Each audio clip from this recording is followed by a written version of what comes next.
The Case of the Cooling Corpse, a Mathematical Mystery. The coroner's office is kept at a cool 17 degrees Celsius. Agent 008 keeps pacing back and forth, trying to keep warm as he waits for any new information about his latest case. For more than 3 hours now, Dr. Dedman has been performing an autopsy on the side road slasher's latest victim. And Agent 008 can see that the temperature of the room and the deafening silence are beginning to irritate even Dr. Dedman. The slasher has been creating more work than Dr. Dedman cares to investigate. Dr. Dedman, don't you need to take a break? You've been examining this body for hours. Even if there were any clues, you probably wouldn't see them at this point. I don't know. I just have this feeling something's not quite right. Somehow the slasher slipped up with this one and left a clue. We just have to find it. Well, I have to check in with headquarters. Do you mind if I step out for a couple of hours? No, that's fine. Maybe I'll have something by the time you return. Sure. Someone always wants to be the hero and solve everything himself. The doctor just does not realize how big of a case this really is. The slasher has left a trail of dead bodies through 5 states. Agent 008 left, closing the door quietly. As he walks down the hall, he can hear the doctor's voice describing the victim's gruesome appearance, into the tape recorder fade away. The hallway from the coroner's office to the elevator is long and dark, but this was the only way Dr. Dedman's office. Doesn't this frighten most people? Well, it doesn't seem to bother old Ajax Baroxo. There he is, mopping the floor. 008 shakes his head in wonder as he passes Ajax Brox mopping. Agent 008 stopped briefly to use the restroom and bumps into one of the deputy coroners who asked, Dedman still at it? Sure is, Dr. Quincy. He's totally obsessed. He's certain there is a clue. As usual, when leaving the courthouse, 008 has to sign out. 008 goes to sign out where he encounters Sergeant Faust. How's it going down there, Agent 008?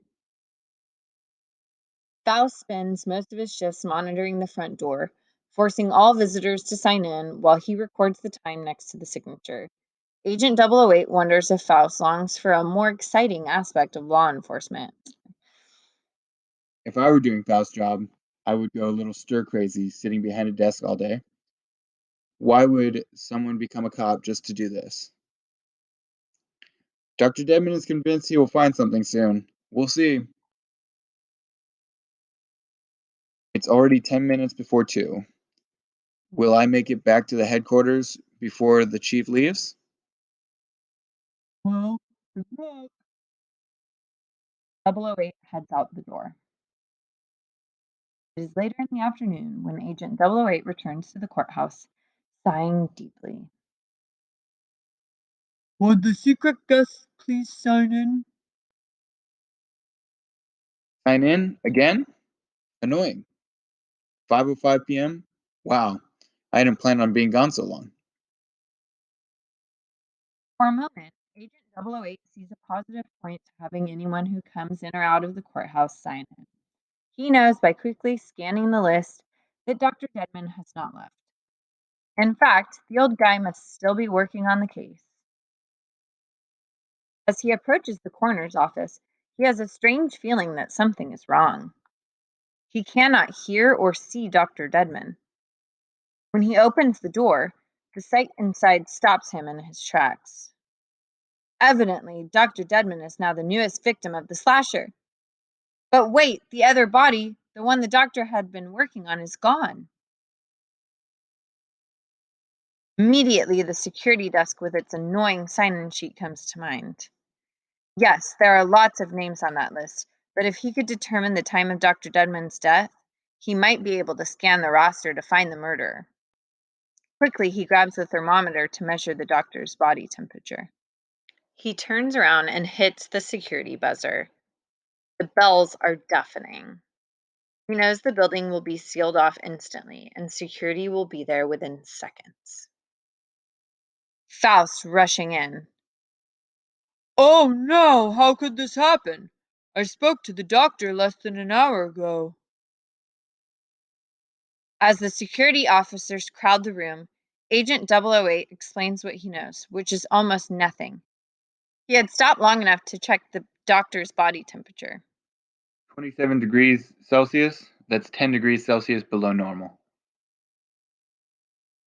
Then 008 remembers the tape recorder. Dr. Dedman had been taping his observations. That is standard procedure. They begin looking everywhere.